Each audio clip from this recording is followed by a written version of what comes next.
Mean, median, mode. Three tiny words that confuse almost everyone. They all talk about average, but none of them actually mean the same thing. Three numbers, same data, but three completely different results. Sounds impossible? Let's see exactly what happens with mean, median, and mode. Let's decode all three with simple logic, not formulas. In statistics, mean, median, and mode are called measures of central tendency. That simply means they help us find the center of our data, but each does it differently. Let's start with the mean, which most people call the average. To find it, just add up all the values and divide by how many values are there. Example 10, 20, 30, 40, 50 implies that means is equal to 30. But remember, mean works best when your data doesn't have extreme highs or lows. If one value is too large or too small, that is called outliers, it can change the mean a lot.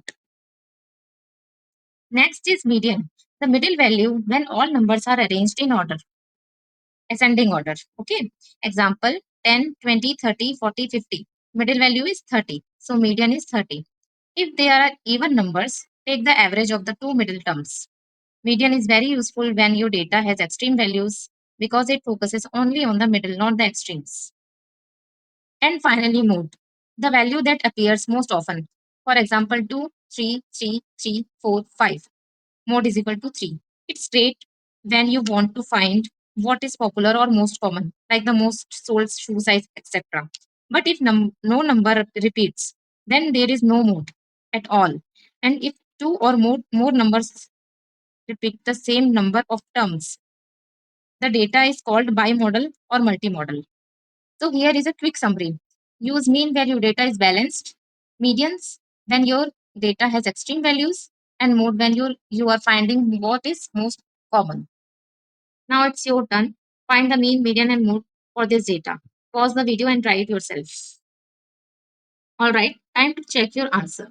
Mean is equal to 12, median is equal to 12, mode is equal to 15. If you got all three correct, congratulations.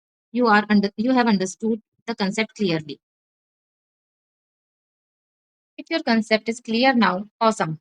Still have a doubt, just drop it in the comments. I will personally reply. If you love learning maths through real examples and simple logic, don't forget to like, share, and subscribe because here we make maths meaningful and easy to understand.